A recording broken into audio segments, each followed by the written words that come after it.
નમસ્કાર મિત્રો, નવયુગ વિદ્યાલયમાં આપ સૌનું સ્વાગત છે। આપણે નવા ચેપ્ટરની શરૂઆત કરવા જઈ રહ્યા છીએ, જેનું નામ છે ચેપ્ટર 2 ભાગીદારી પેઢીના વાર્ષિક હિસાબો। આમ તો આ ચેપ્ટર આપણે 11મા ધોરણની અંદર આપણે શીખી ગયા છે વાર્ષિક હિસાબો કઈ રીતે તૈયાર કરાય। તો આપણને ભાગીદારોની જૂની પેઢીનું કાચું સર્વે આપેલું હોય અને હવાલા આપેલા હોય છે। તો એ હવાલા ઉપરથી આપણે વેપાર ખાતું, નફા નુકસાન ખાતું અને પાકું સરવૈયું બનાવતા હતા। પરંતુ 12મા ધોરણની અંદર પણ આપણે વાર્ષિક હિસાબો તૈયાર કરવાના આવે છે। આપણું આજે ચેપ્ટર છે એ છે ભાગીદારી પેઢીના વાર્ષિક હિસાબો, એને નાણાકીય પત્રકો પણ કહેવાય। તો હવે 11મા ધોરણમાં જે આપણે વાર્ષિક હિસાબો શીખી ગયા અને 12મા ધોરણમાં જે શીખવાના છે એ બંનેમાં ફરક શું છે? તો 12મા ધોરણની અંદર ભાગીદારો સ્થિર મૂડીની પદ્ધતિ પણ ખાતા રાખતા હોય છે અને અસ્થિર મૂડીની પદ્ધતિથી પણ વાર્ષિક હિસાબો રાખતા હોય છે।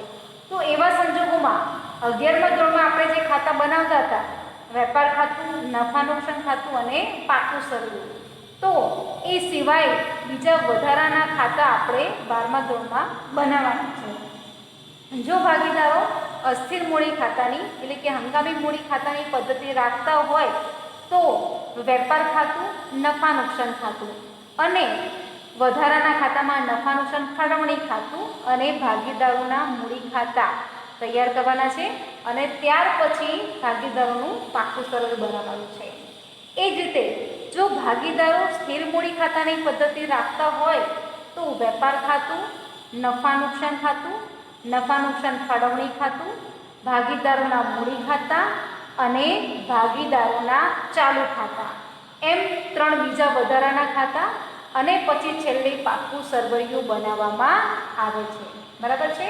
તો ત્રણેય ખાતામાં કઈ નોંધ થાય છે, કેવી રીતે થાય છે, એના માટે આપણે પહેલા ચેપ્ટરમાં શીખી ગયા અને ત્યાર પછી આપણે ભાગીદારી પ્રવેશ એ ચેપ્ટરની અંદર પણ આપણે ખાતાની અંદર મૂડી ખાતામાં કઈ રીતે નોંધ કરવી એ પણ આપણે શીખી ગયા છે।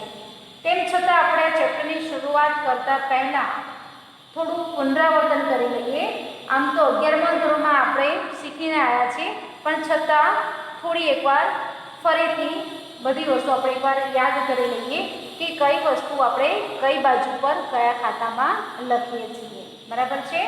તો અહીંયા આપેલું છે આપણને કાચા સરવૈયામાં દર્શાવેલ વિશિષ્ટ ખાતાની બાકીઓ વાર્ષિક હિસાબમાં ક્યાં દર્શાવશો? કાચા સરવૈયાની અંદર આપણને કોઈ વિગત આપી હોય તો આપણે વાર્ષિક હિસાબમાં તૈયાર કરતી વખતે કયા ખાતામાં લખવાની એ જણાવવાનું છે। વાર્ષિક હિસાબોમાં ક્યાં દર્શાવશો? બરાબર છે? ઘણી બધી બાબતો છે, એમાંથી મને જે મહત્વની બાબતો લાગે છે એ જ હું તમને સમજાવું છું। દરેકે આ બધી જ વિગતો એકવાર તૈયાર કરી લેવાની છે, પોતાના સ્વાધ્યાયના ચોપડામાં લખી નાખવાની છે, અથવા તો આ વિડીયોની સાથે તમને આની એક પ્રિન્ટ મોકલવામાં આવશે જે દરેકે જોઈ અને સ્વાધ્યાયના ચોપડામાં ઉતારી કાં તો પછી એની ઝેરોક્ષ કઢાઈ અને એમાંથી તૈયારી કરવાની રહેશે। જો આ બાબતો તમને સંપૂર્ણ રીતે આવડતી હશે તો જ તમે સાચા વાર્ષિક હિસાબો ગણી શકશો। બરાબર છે? તો આપણે શરૂઆત કરીએ। અમુક ખાતા પર મેં ટીક કરેલા છે એ જ ખાતા આપણે સમજવાના છે, બાકી સાધારણ ખાતા જે આપણે આગળ સમજીને આવ્યા છે એ તો તમને આવડે છે। પહેલું છે વ્યવસ્થિત ખરીદી। તો ખરીદી ક્યાં લખાય? આ આગળ શબ્દ એક નવો ખાલી વ્યવસ્થિત આવે છે, ખરીદી શબ્દ તો આપણે 11મા ધોરણમાં જોઈ ગયા કે ખરીદી હોય તો ક્યાં લખાય? તો વેપાર ખાતામાં ઉધાર બાજુ પર। એ જ રીતે વેપાર ખાતાની જમા બાકી। તો વેપાર ખાતાની જમા બાકી એટલે શું? તો વેપાર ખાતામાં ઉધાર બાજુ પર જે તફાવત આવે ને એને કહેવાય વેપાર ખાતાની જમા બાકી, અને જે ઉધાર બાજુ પર તફાવત આવ્યો એટલે શું કહેવાય? કાચો નફો।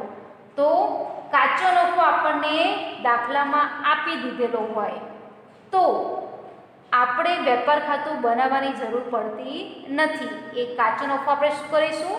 સીધો નફા નુકસાન ખાતામાં જમા બાજુ પર લખી નાખીશું। એ જ રીતે વેપાર ખાતાની ઉધાર બાકી એટલે કે વેપાર ખાતાની જમા બાજુ પર તફાવત આવે તો એને ઉધાર બાકી કહેવાય અને એને કાચી ખોટ પણ કહેવાય। તો ઘણી વખત દાખલાની અંદર આપણને વેપાર ખાતાની ઉધાર બાકી કાચા સરવૈયામાં જ આપી દીધેલી હોય છે, તો એવા સંજોગોમાં આપણને વેપાર ખાતાનો જવાબ જ આપી દીધો છે, તો આપણે વેપાર ખાતું બનાવવાનું નથી. અને આ જે કાચી ખોટ આપી છે એની આપણે સીધી અસર ક્યાં આપવાની છે? તો નફા નુકસાન ખાતામાં ઉધાર બાજુ પર. કાચો નફો આપેલો હોય તો નફા નુકસાન ખાતાની જમા બાજુ પર, પણ કાચી ખોટ હોય તો નફા નુકસાન ખાતાની ઉધાર બાજુ પર નોંધ થાય. એ જ રીતે આપણે આગળ જોઈશું. 8 નંબર છે માલ સામાનના ભંગારનું વેચાણ.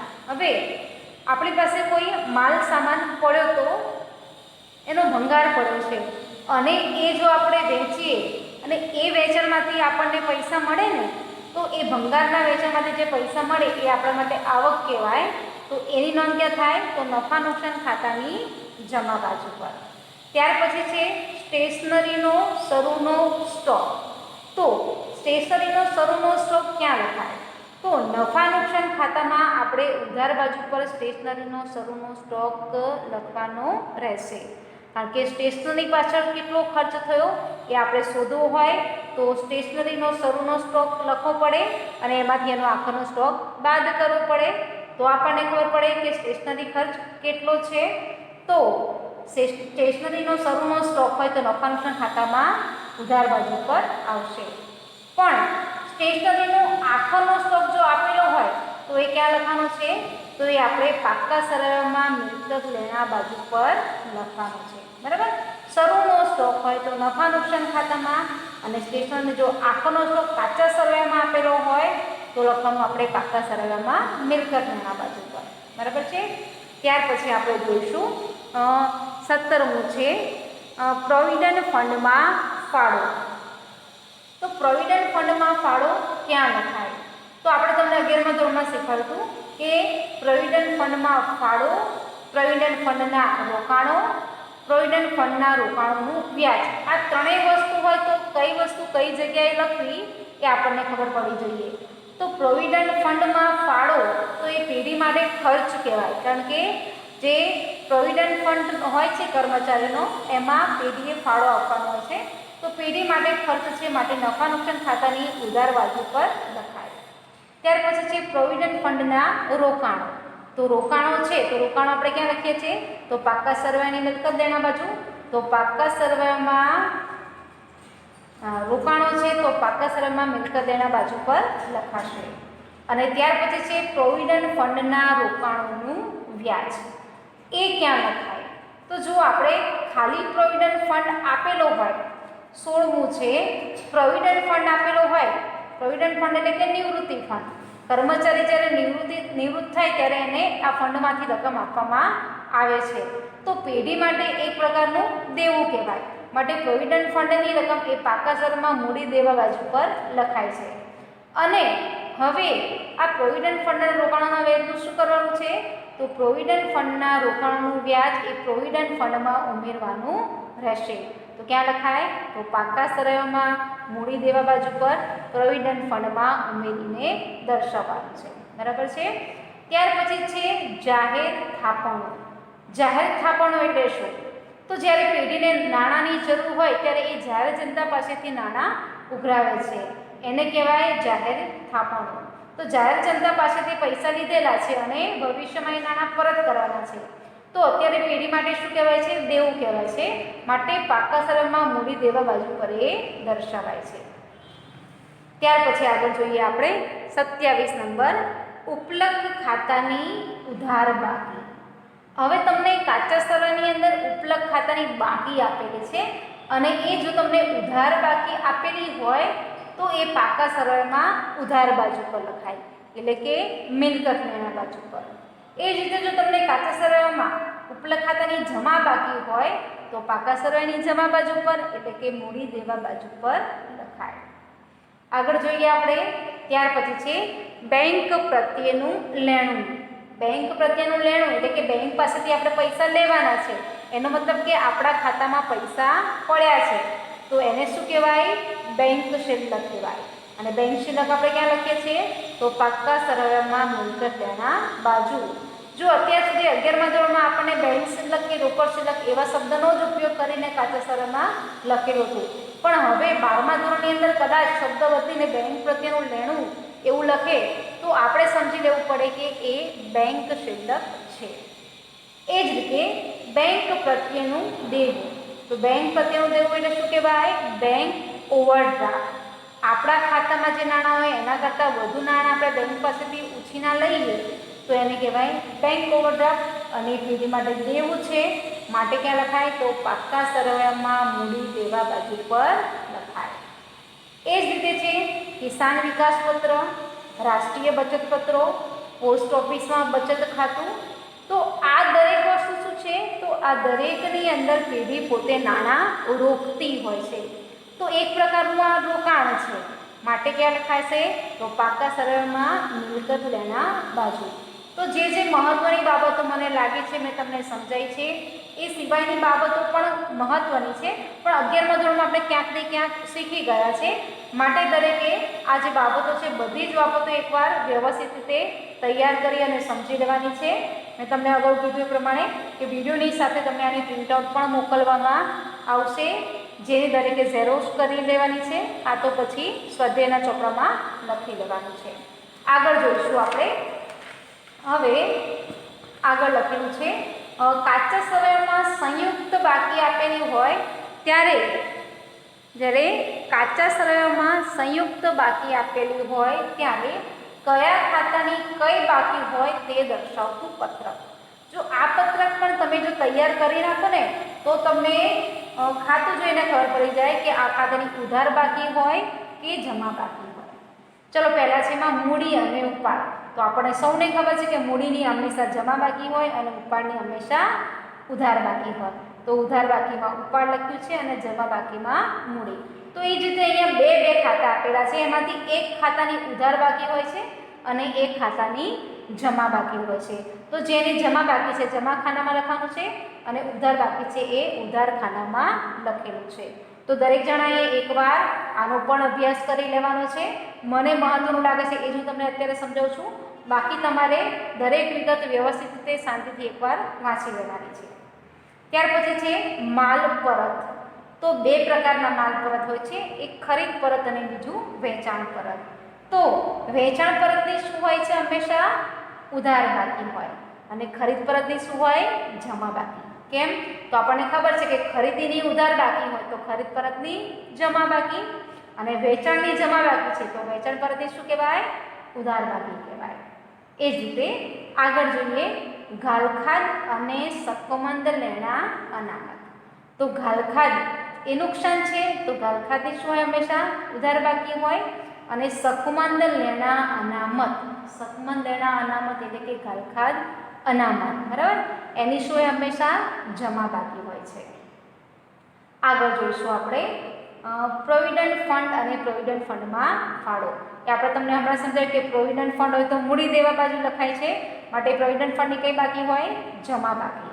અને પ્રોવિડન્ટ ફંડમાં ફાળો એ પેઢી માટે ખર્ચ છે માટે નફા નુકસાન ખાતાની ઉધાર બાજુ પર આવે તો એની કઈ બાકી હોય છે? તો ઉધાર બાકી હોય છે, બરાબર છે.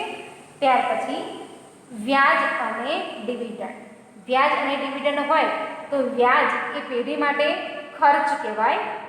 તો ખર્ચ છે માટે ઉધાર બાકી લખાય, નફા નુકસાન ખાતાની ઉધાર બાજુ લખીએ છીએ માટે.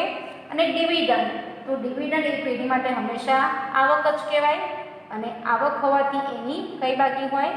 જમા બાકી હોય છે. આગળ છે મિલકત અને મિલકતનું ઘસારા ફંડ. મિલકત હોય તો મિલકત લેણા બાજુ લખાય અને મિલકત લેણા બાજુ એટલે કે કઈ બાકી કહેવાય? ઉધાર બાકી કહેવાય. મિલકત ઘસારા ફંડ. તો મિલકત ઘસારા ફંડ એટલે શું? તો મિલકતને ઘસારો લાગતો હોય છે, જેમ જેમ મિલકતનો વપરાશ થાય એને ઘસારો લાગતો હોય તો એના માટે એક ફંડ ઊભું કરવામાં આવે છે. અને ફંડ એટલે કે અનામત, અને અનામત ક્યાં લખવામાં આવે છે? તો મૂડી દેવા બાજુ પર લખવામાં આવે છે. તો મૂડી દેવા બાજુ એટલે કે જમા બાજુ.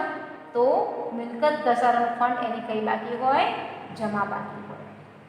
એ જ રીતે છે બેંક ઓવરડ્રાફ્ટ અને ઓવરડ્રાફ્ટનું વ્યાજ. તો બેંક ઓવરડ્રાફ્ટ એ શું છે? તો આપણે તમને કીધું કે બેંક પ્રત્યેનું દેવું છે અને દેવું હોવાથી ક્યાં લખાય? પાકા સરવૈયાની મૂડી દેવા બાજુ. અને મૂડી દેવા બાજુ એટલે શું કહેવાય? જમા. એટલે બેંક ઓવરડ્રાફ્ટની હંમેશા શું હોય? જમા બાકી હોય. અને ઓવરડ્રાફ્ટનું વ્યાજ એ આપણા માટે શું છે? ખર્ચ છે. માટે ક્યાં લખાશે? નફા નુકસાન ખાતાની ઉધાર બાજુ પર.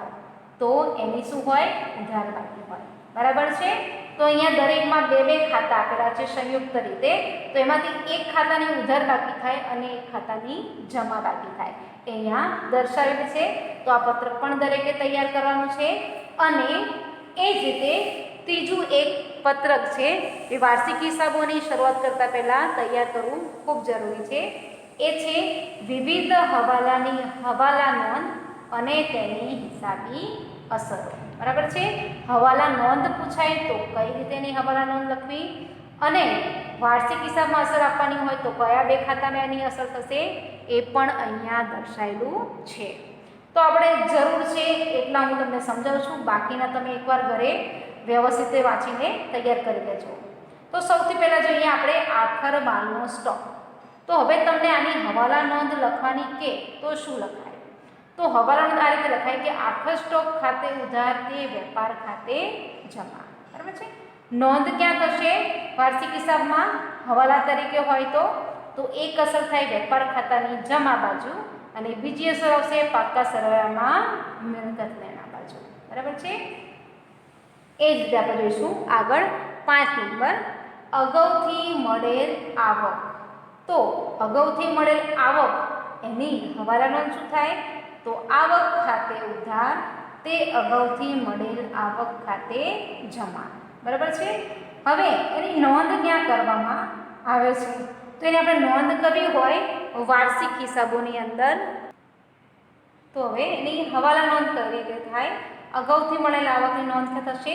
તો એક થશે અગાઉથી મળેલ આપણને આવક છે તો નફા નુકસાન ખાતામાં જમા બાજુ પર આપણે જે આવક લખી છે એમાંથી આપણે બાદ કરવાની રહેશે. અને બીજી અસર ક્યાં થશે? તો અગાઉથી મળેલ છે તો આપણા માટે દેવું કહેવાય, આપણે પરત કરી દેવું પડે. તો એની બીજી અસર આવશે પાકા સરવાળામાં મૂડી દેવા બાજુ પર દર્શાવાશે. એ જ રીતે છે ઘાલખાદ. તો ઘાલખાદને બીજું શું કહેવાય? ડૂબેલું લેણું. હવાલા નોંધ કરવી તો કેવી રીતે કરાય? તો ઘાલખાદ ખાતે ઉધાર તે દેવાદારો ખાતે જમા. તો ઘાલખાદ એ નુકસાન છે માટે નુકસાનની નોંધ ક્યાં થશે? તો નફા નુકસાન ખાતાની ઉધાર બાજુ પર. અને બીજી અસર ક્યાં થશે? તો પાકા સરવાળામાં મિલકત લેણા બાજુ દેવાદારોમાંથી બાદ કરવામાં આવશે. બરાબર છે? તો આવી બીજી ઘણી બધી હવાલા નોંધ અને તેની હિસાબી અસરો જેનું આપણે તમને એક પ્રિન્ટઆઉટ મોકલવાના છે, જેની તમારે દરેક જણાએ તૈયારી કરવાની રહેશે. તો આપણે તમને આજે મુખ્ય 3 પત્રકો સમજાયા. એ 3 પત્રકનો વ્યવસ્થિત અભ્યાસ કરવાનો છે, જેથી આગળ જે કંઈ વાર્ષિક હિસાબોના દાખલા ગણીએ એ તમને ઝડપથી આવડી જાય. બરાબર છે? તો દરેક વિદ્યાર્થી મિત્રોએ મેં તમને કીધું સૂચના ખાસ યાદ રાખવાની છે કે આ વિડીયોની સાથે તમને જે કંઈ પ્રિન્ટ મોકલવામાં આવે છે એ પ્રિન્ટ દરેકે કાં તો પોતાના સ્વાધ્યાયના ચોપડામાં લખવાની છે અથવા તો એની ઝેરોક્ષ કઢાઈને એમાંથી તમારે તૈયારી કરવાની રહેશે. જો એ તૈયારી તમે બરાબર કરી હશે તો જ તમે વાર્ષિક હિસાબોના દાખલા સરળતાથી અને સાચી રીતે ગણી શકશો. નમસ્કાર.